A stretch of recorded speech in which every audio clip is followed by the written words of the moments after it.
Saludos, buenas. Esta es la asignatura Ética Profesional y hoy estaremos hablando sobre los valores en la educación, un libro de la autora Victoria Camps. Y para ellos contamos con la presencia de Esther de la Cruz, Leonardo Martínez y este servidor, Audi Chacón. Algo importante es que cuando hablamos de los valores en la educación, debemos tener en cuenta que esto juega un papel fundamental en el desarrollo integral de cada individuo. La enseñanza de virtudes como el respeto, la honestidad, la responsabilidad y al igual también la tolerancia promueven una convivencia armoniosa, pero también ayudan a formar ciudadanos éticos y comprometidos con la sociedad. En ese sentido, estos valores ayudan al estudiantado a tomar decisiones acertadas y al igual también a desarrollar habilidades sociales y emocionales necesarias para enfrentar diferentes situaciones en la cotidianidad. Hablando ya del libro en sí, vamos a iniciar con el capítulo 5 titulado Compartir responsabilidades. Cuando hablamos de compartir responsabilidades, debemos tener en cuenta tres grandes acápites. Uno de ellos es el valor de la corresponsabilidad, otro es la responsabilidad del educador y cómo enseñar a ser responsables. En ese sentido, es importante establecer que cuando hablamos de la responsabilidad, nos referimos a un término que se ve de forma amplia y al igual se presenta como un dominio complejo. Cuando hablamos de la responsabilidad, según la autora Camps, hablamos también de unos principios que debemos abrazar y el cual aspiramos a ponerlo en práctica, más que dejarlo en la meramente reflexión. También tenemos un término que es la autonomía. Cuando hablamos de la autonomía y la responsabilidad en sí, nos referimos a esa capacidad individual de enfrentar situaciones conflictivas, guiadas por convicciones y también por unos criterios orientadores. Si nos enfocamos ya en la parte del vínculo que tienen estos dos términos, podemos decir que estos responden a una atribución de actos derivados de necesidades físicas o de coacciones ineludibles. Y en ese sentido también nos enfocamos en que lo importante es la constitución de una sustancia moral significativa y susceptible de una forma de elección. Partiendo de esa parte de la elección, reconocemos que la autonomía moral de un individuo reside en la manera precisa o en la habilidad para seleccionar unos principios apropiados para cada situación. Y de esos principios apropiados de cada situación, tenemos también que la responsabilidad, tenemos también que esos principios son los que nos ayudan a mantener una responsabilidad social o una responsabilidad individual, que es lo que conocemos como esa corresponsabilidad. La responsabilidad individual, la responsabilidad individual abarca diversas dimensiones, desde la responsabilidad en el ámbito privado hasta la responsabilidad en el ámbito público. Los diversos roles que cumplimos son los que nos hacen saber qué tipo de responsabilidad es que estamos cumpliendo. Entonces, ya pasando a la responsabilidad del educador, tenemos que establecer de que el educador, o en este caso, tiene una responsabilidad básicamente de carácter público, porque la labor del educador implica la transmisión de conocimientos y de un modelo que sirva como fundamento para que cada uno de los estudiantes logren desenvolverse en la sociedad. Pero no se puede dejar ahí, sino que esta función debe partir de ciertos principios. Uno de ellos es el desechar la noción de que la educación puede mantener una neutralidad respecto a los valores. Si bien es cierto de que la función del educador es proporcionar ciertos conocimientos teóricos, también es cierto que el educador tiene la función de transmitir convicciones, conceptos y al igual también modo de ser en específico. Otro término, otro principio que debemos tener en cuenta es que la afirmación de que la educación no es neutral en cuanto a valores implica que no necesariamente se debe adoptar una postura dogmática y restrictiva. Cuando hablamos de este acápite debemos de referirnos en su totalidad a la sabiduría moral, que tiene que ver con esa implicación de saber acertar la interpretación de unos principios de manera análoga a cómo la sabiduría juega un papel importante entre lo que, entre lo que es, entre lo que se encuentra y las consecuencias que puede traer. Es por ello que también tenemos un término, es por ello que también tenemos este término y lo podemos derivar como que la función del educador en ese sentido es básicamente la de enseñar al estudiantado no solamente ese contenido, no solamente un determinado contenido, sino más bien también enseñarle la parte de la libertad, la parte de los derechos y esa parte valorativa sobre alguna cosa o también su propio entorno. Ya hablando sobre lo que es enseñar a ser responsables, debemos tomar en cuenta que se deben responder cuestionantes como de qué manera se puede instruir el arte de vivir. También se encuentra cuáles elementos fundamentales se deben inculcar a los niños para que adquieran la capacidad de asumir responsabilidades. Partiendo de estas preguntas, podemos decir que lo importante en este caso es enseñar a los niños a realizar determinadas acciones en distintos escenarios, pero que esas acciones deban partir de principios fundamentados en la ética, en la reflexión y en la parte moral. Y es por ello que también se le debe enseñar al estudiantado a esa parte de convivir en sociedad, entender de que todo no se hace de forma individual, sino que también respondemos a una parte social. Y es por ello que básicamente se enseña sus derechos, las libertades, entre otros elementos, así como también el derecho a la propiedad. Vamos a dejar esta parte hasta aquí y continuamos con los demás capítulos.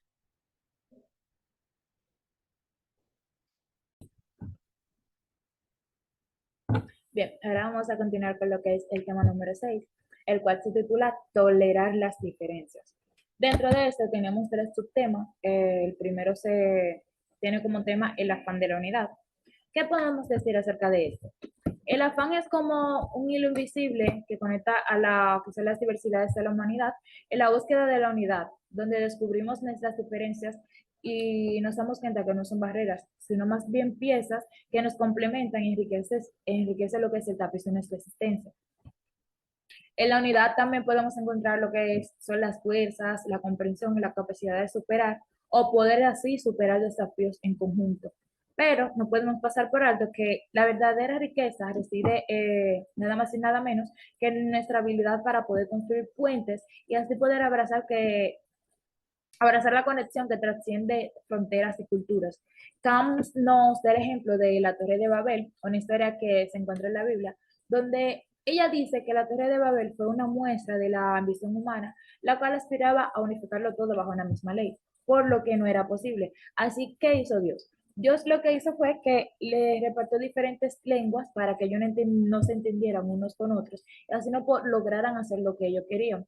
¿Qué quiso dar a entender Dios con esto? Que la pluralidad y la variedad son buenas, pero a la vez dispersa lo que es el poder. Pero ¿qué pasa?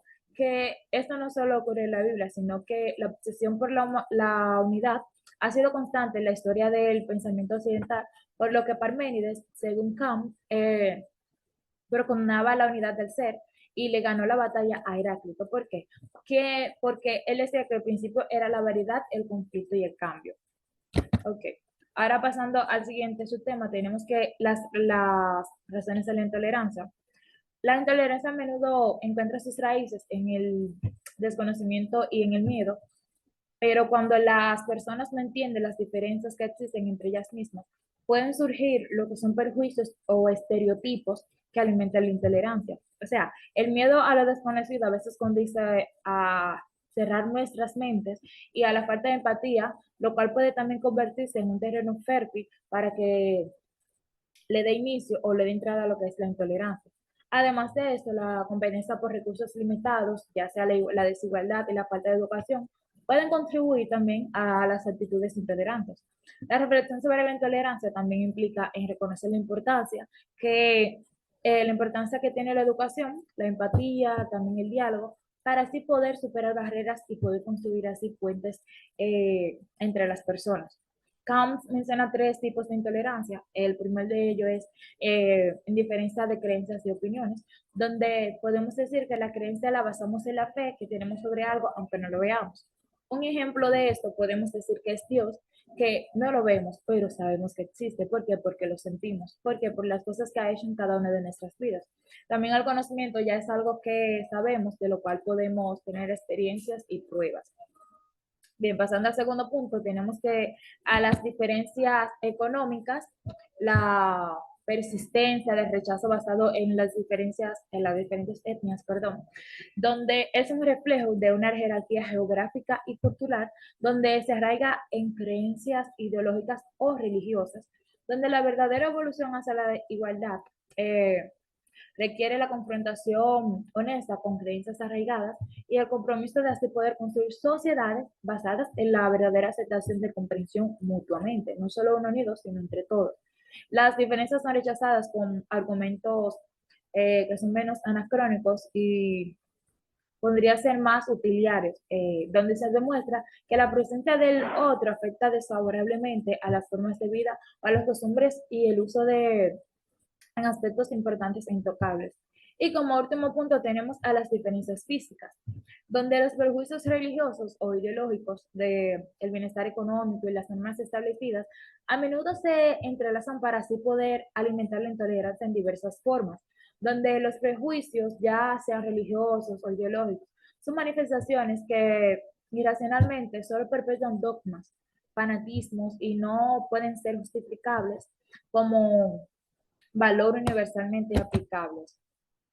Ok, entonces ahora entramos al siguiente subtema, o último subtema, donde decimos que, donde tiene como título o tema los límites de la intolerancia. Quiero mencionar estos dos que considero importantes, de lo cuales son o serían convivencias de ideas distintas y las convivencias de prácticas o formas de vida diferentes.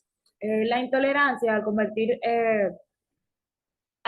a otro en mero miedo de sus propios fines, eh, se da y niega la capacidad del individuo de poder tener vida y unas ideas autónomas. O sea, que no puede elegir por sí mismo, sino que lo que hace el otro, eso hace, o lo que dice el otro, eso hace. Pero la reflexión sobre la tolerancia nos lleva a reconocer que las ideas, mientras se mantengan como tales, serán siempre tolerables. Ok. Y también cabe destacar que estas pueden ser tanto positivas como negativas. Todo va a depender del contexto. Ok, ahora vamos a entrar a lo que es el tema número 7, que se titula De la justicia a la solidaridad. De este tenemos el primer tema, que ya se tiene como tema la solidaridad, complemento de la justicia. La solidaridad está más cerca de las actitudes que son particulares y la justicia más próxima de la ley, que es lo general, pero por supuesto que no sería ético una solidaridad, que pretendiera sustituir lo ideal de la justicia. El sujeto de la justicia constituye, en opinión según Rawls, las instituciones de la sociedad democrática. Pero, ¿qué pasa? Que la justicia va más allá de un concepto abstracto, donde debe materializarse en políticas concretas que transformar la sociedad injustas en entornos más equitativos. Aquí podemos decir que la solidaridad sería como compañera indispensable de la justicia, sin transformo de sentimientos solidarios, la lucha contra la justicia se ve obstaculizada. Pero sabemos o podemos concluir que así la justicia y la solidaridad trabajan de la mano, no solo con ideas abstractas, sino también con fuerzas activas que transforman sociedades y dan voz a lo que más necesitan. La solidaridad entonces se convierte en lo que es un vehículo a través del cual sus historias son compartidas, sus voces amplificadas por aquellos que se compadecen y actúan en nombre de quienes no pueden hacerlo sí por sí mismos, que eso lo decíamos más arriba. Y como siguiente o último subtítulo de este tema tenemos que el estado de bienestar y la solidaridad. Aquí podemos decir que el individuo debe ser conservado, eso es cierto, eso lo sabemos, pero no solo el individuo consumista, sino el individuo ciudadano, el solidario con las necesidades e intereses colectivos, o sea que no es uno ni dos, tenemos que tener en cuenta que todo va a depender del contexto en el cual nos encontremos. La construcción de la frágil identidad de la sociedad requiere no solo políticas efectivas, sino también que el sólido respaldo solidario de los ciudadanos, o sea, que no es de uno ni dos, no solo la política, sino que todos tenemos que estar incluidos. Donde el estado del bienestar no solo depende de la acción política impulsando lo gubernamental, sino también el arraigado sentido de la justicia compartido por cada uno de nosotros los ciudadanos. También podemos decir que la actualidad nos une el reconocimiento de derechos fundamentales que parten de la libertad y la individualidad única de cada individuo, donde los derechos conllevan a los deberes correspondientes. Ahora le dejo con mi compañera.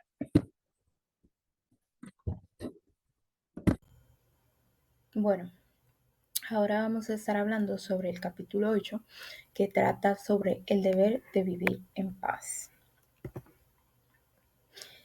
que se subdivide entre la naturalidad de la guerra, que destaca la idea de que la historia humana está marcada por conflictos resueltos mediante guerras, siendo la paz la lección más aprendida. También plantea la pregunta sobre si educar en valores éticos vale la pena, dado que la guerra parece ser un constante y una amenaza insuperable. Se discute la inmortalidad de la guerra desde una perspectiva ética absolutista y se argumenta que los medios utilizados en la búsqueda de fines justos deben ser coherentes con esos fines. Luego está ética y política,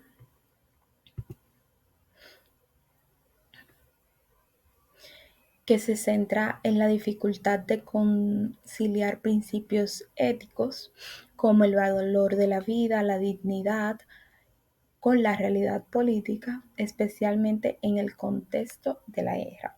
Se plantea la pregunta sobre si la posibilidad de gobernar inocentemente y se destaca la separación entre la ética y, y la ética de responsabilidad. Sobre la ética de principios y la ética de responsabilidad, en la que la toma de decisiones políticas también se presenta el, el dilema trágico de Max Weber, quien sostiene que la ética absoluta puede entrar en conflicto con las responsabilidades políticas y la necesidad de tomar decisiones pragmáticas. Luego está educar para la paz,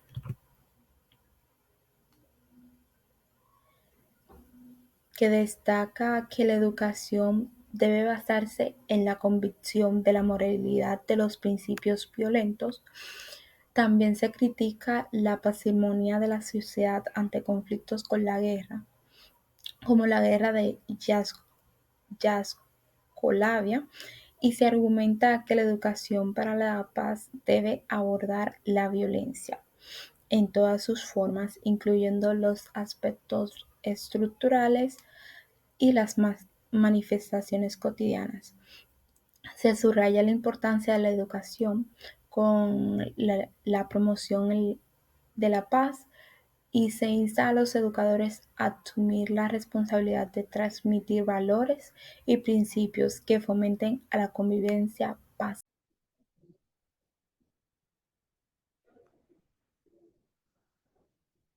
Ya he escuchado cada una de las participaciones, tanto de Leonardi como de Esther de la Cruz. Debemos dejar claro que los valores en la educación son la base para formar individuos tanto íntegros como capaces de tomar decisiones éticas y así contribuir de forma positiva a la sociedad. La enseñanza de valores no solo implica, como hemos visto, no solo implica esa transmisión de conocimientos académicos, sino también cultivar habilidades sociales y así también esa parte emocional, la cual permiten al estudiantado enfrentar los desafíos de la vida con respeto, honestidad, responsabilidad, entre otros.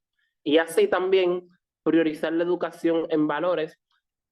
Cuando priorizamos la educación en valores, estamos construyendo un futuro donde básicamente prevalece la justicia, la equidad y el bienestar individual, así también como colectivo. Muchísimas gracias.